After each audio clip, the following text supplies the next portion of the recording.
नमस्कार दोस्तों, मैं एडवोकेट आलोक सिंह आप सबके बीच। उम्मीद करता हूं कि आप सब स्वस्थ होंगे और एक और न्यूज़ के साथ मैं आज आपके साथ आया हूं। ठंड बहुत बढ़ गई है, इस वजह से चाय की चुस्कियों के साथ ये वीडियो।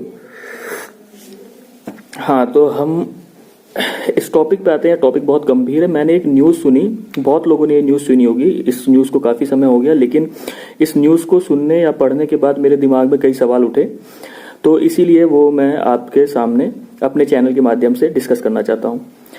हाँ, तो न्यूज़ ये है कि पंजाब के जालंधर शहर के एक घटना है जिसमें 4 महिलाओं ने एक व्यक्ति के साथ, एक लड़के के साथ रेप किया। ये न्यूज़ सुनते ही सबके मनों में सवाल उठता है। तो अब इस घटना में क्या हुआ वो मैं संक्षिप्त में आपको बताऊंगा। उस विक्टिम का कहना यह है कि मैं एक लेदर फैक्ट्री में काम करता हूं। उसी फैक्ट्री से मंडे की शाम को मैं अपना काम करके निकल रहा था, तभी अचानक से व्हाइट एक कार आती है जिसमें 4 लड़कियां बैठी थी। वो एक मुझे पर्ची देती हैं, उस पर्ची में लिखा हुआ मुझसे पता पूछती हैं। जब तक मैं उस पते को देखता हूं तभी अचानक से उसमें से एक लड़की एक केमिकल के स्प्रे से मेरे आंख पे स्प्रे करती है, जिस स्प्रे के बाद मुझे चक्कर आने लगते हैं और मेरे आंख से दिखना बंद हो जाता है। उसके बाद जब मुझे होश आता है तो मैं ये देखता हूँ कि मेरे हाथ, मेरे पैर और मेरा मुंह बंधा हुआ है और मैं उनकी कार में बैठा हुआ हूँ और मेरे साथ 4 लड़कियां बैठी हुई हैं, जिनमें से एक ड्राइव कर रही है, बाकी 2 अगल बगल मेरे बैठी हैं, एक आगे बैठी है। और उसके बाद आगे क्या होता है, वो मुझे एक अननोन जगह पे ले जाती हैं जहां मैं पहले कभी नहीं गया था, और मेरे को ड्रग्स या विस्की या अल्कोहल लेने के लिए फोर्स करती हैं। और वो खुद भी अल्कोहल कंज्यूम कर रही थी लगातार, और उसके बाद वो एक एक करके टर्न बाय टर्न मेरे साथ रेप करती हैं। इस तरह की घटना उसने बताई। अब ये घटना आखिर उसने किसको बताई? ये घटना मीडिया के माध्यम से सामने आई है। और आखिर इस घटना के बाद उस विक्टिम ने कोई एफआईआर क्यों नहीं करी? क्योंकि वो एक लेबर क्लास आदमी था। उसने सोचा कि मैं ये चीज कैसे कहूंगा और कैसे लोग इसको बात को मानेंगे और मेरी एफआईआर दर्ज करेंगे, और मैं पैसे वाली लड़कियों से, उसका शब्द यही था, पैसे वाली लड़कियों से। क्योंकि वो पैसे वाली क्यों थी? उसका कहना इसलिए था क्योंकि जिस समय वो लोग आपस में ड्रिंक कर रहे थे, वो लोग इंग्लिश में बात कर रहे थे, उनके कपड़े लत्तों से उसका कहना लग रहा था कि वो रईस घर की लड़कियां हैं, और इस तरह की एक्टिविटी हुई। उसके बाद जब मीडिया के माध्यम से ये चीजें हाईलाइट हुई, तब सुओ मोटो पंजाब पुलिस ने उस पर इन्वेस्टिगेशन स्टार्ट करी, और इन्वेस्टिगेशन में उसकी जो बातें थी वो सही पाई गई। तो ये तो बात हुई उस न्यूज की। अब इस न्यूज के बाद सोचने वाली बात यह है कि अगर यही एक्टिविटी, यही जो दुर्घटना हुई, ये जो इंसिडेंस हुआ, ये किसी अगर लड़के ने किया होता तो उसके ऊपर क्या तरह का किस तरह के उसके पनिशमेंट मिलती, किस तरह के सेक्शन लगते, उस पर क्या उसको डिफेम मिलता, किस तरह से उसे ट्रीट किया जाता। तो आगे हम ये जान लेते हैं कि किस तरह के सेक्शन। सीधी सीधी बात है, किडनैपिंग।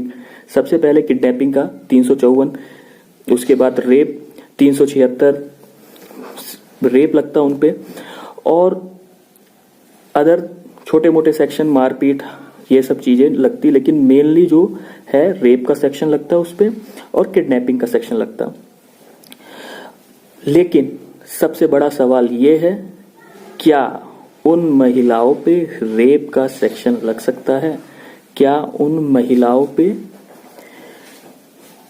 लड़के को स्टॉकिंग करने का, लड़के को परेशान करने का, हैरेस करने का, सेक्सुअल अब्यूज करने का कोई भी उस पे केस बन सकता है? हमारे क्रिमिनल लॉ में इस चीज को जगह नहीं दी गई है।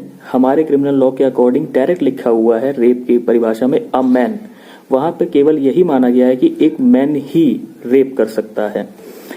तो ये कितना बड़ा जेंडर इनइक्वालिटी है।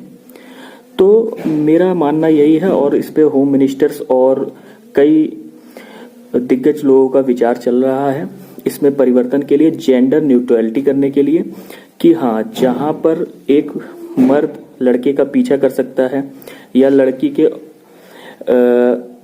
वीडियो वायरल कर सकता है, अश्लील वीडियोस वायरल कर सकता है, एमएमएस बना सकता है, वहीं पर लड़की भी इस तरह की एक्टिविटीज कर सकती हैं, रेप, स्टॉकिंग और वल्गैरिटी, ये भी जो भी चीज़ें हैं, ये सब मोलेस्टी जो हैं, ये सब लड़कों के विरुद्ध भी हो सकता है। तो इन सब चीज़ों को, इस तरह की न्यूज़ सुनने के बाद ये सब चीज़, और हाँ एक चीज़ और बता दूं, ये ग्लोबली इशू है, ये इंटरनेशनल लेवल पे भी ये एक्टिविटीज़ देखी गई हैं। 2017 में साउथ अफ्रीका की एक न्यूज़ है, उसमें भी यही दुर्घटना हुई थी कि 4 लड़कियों ने एक 27 वर्ष के लड़के के साथ रेप अटेम्प्ट किया था। 3 दिन तक उसको कन्फाइन करके रखा था, उससे लगातार 3 दिन तक उनने रेप किया और उसके बाद उसको उसी अर्धनंगी अवस्था में वहाँ छोड़ के वो लोग चले गए। तो प्लीज़ इस तरह की न्यूज़ से रिलेटेड आपके मन में जो भी सवाल, ओपिनियन या क्या सही है क्या गलत है, ये कमेंट के माध्यम से मुझे बताएं।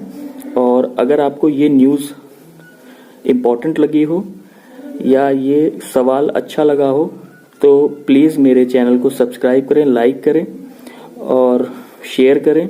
धन्यवाद। मैं आपके एडवोकेट आलोक सिंह। नमस्कार।